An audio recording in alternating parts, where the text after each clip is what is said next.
Welcome back to Washington Watch. I'm your host, Tony Perkins. The website is tonyperkins.com. If you're on Twitter or Parler, it's @tperkins.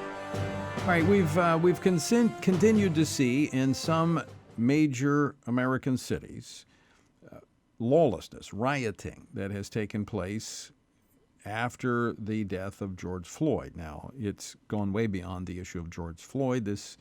There are those that have opportunists who have come in behind this to push their own agenda, which, quite frankly, I think their agenda is to destroy the country, overthrow the government. It is a Marxist agenda. Certainly, people have a right to protest. I 100% agree that people have a right to peacefully protest. But when they start looting and the lawlessness begins to lead to violence in our city, something has to be done. My next guest says it is time to do something, and he's introduced legislation into Congress to protect our law enforcement, hold rioters accountable, and restore order amidst the ongoing violence in major cities across the U.S. where mayors and governors refuse to act. Congressman Jodey Arrington, he serves as the congressman for the 19th Congressional District of the Lone Star State. Congressman, welcome back to Washington Watch.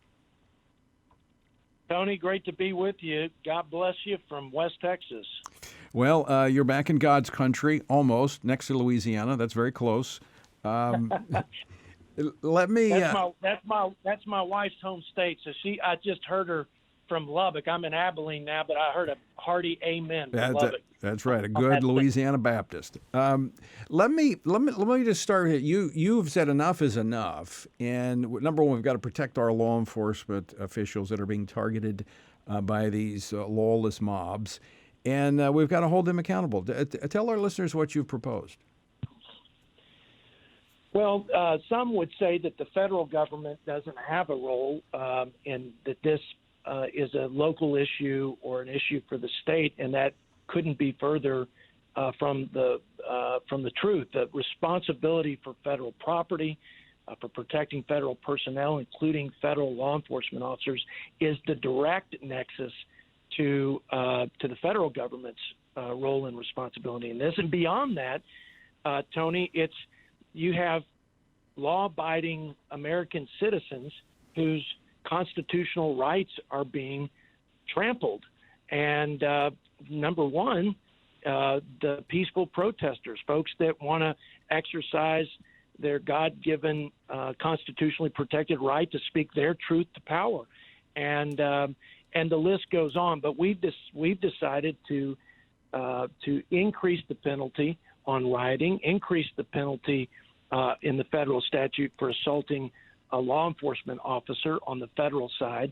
Right now, you can deface a monument and get up to 10 years, but only 5 years for assaulting a federal law enforcement officer with a deadly weapon. So it's not congruent. It's not right. We're trying to send the message to the bad guys that we're not going to tolerate it, and to the good guys that somebody actually cares while our great American cities burn with this chaos and lawlessness and violence that you mentioned before. Yeah, I was weekend before last. I was speaking out in California, and a number of law enforcement officers were at the event that I spoke at, and many of them came up to me afterwards, telling me to thank the president for being such a strong supporter of law enforcement. I mean, they really do feel they're under siege, and the public is turned against them. And while I know that there is a bad apple every now and then, the vast majority of the men and women who serve in uniform on our streets in America do so to protect and to serve. And I think this is certainly a word of affirmation and encouragement to them. No question about it. I think most Americans watch in horror as these leftist violent extremists are shooting fireworks off in the faces of our law enforcement officers, and they're throwing bricks at them and the like. And on top of that, they have local leaders who have cowered to the mob and have abdicated their first and most important, protect the citizens. And then they're talking about defunding the police, and they tie their hands. And I don't know how those folks are going to stay engaged in protecting their communities when they are so hamstrung to do so. It's sad and unfortunate, but you're already seeing a mass exodus, not only from cities like Portland, but you're unfortunately starting to see a mass retirement among law enforcement. That's not good for our country. You're absolutely right. Cities across the country are going to feel this for years to come, because what happens when you have those retirements, a lot of people stay beyond their retirement. They like what they do, a number of law enforcement officials. But you have this vacuum of leadership. And I've talked about this before on the program, when you've got people vilifying the police, others thinking of that as a career choice, go elsewhere, and you're ending up with individuals that are only going to make the situation worse because they lack the character and the compassion that we need in our law enforcement. Jodey Arrington, thanks so much for joining us. We'll watch the process of these bills, the progression, and we appreciate you coming on today to talk about it. Thank you, Tony. All right.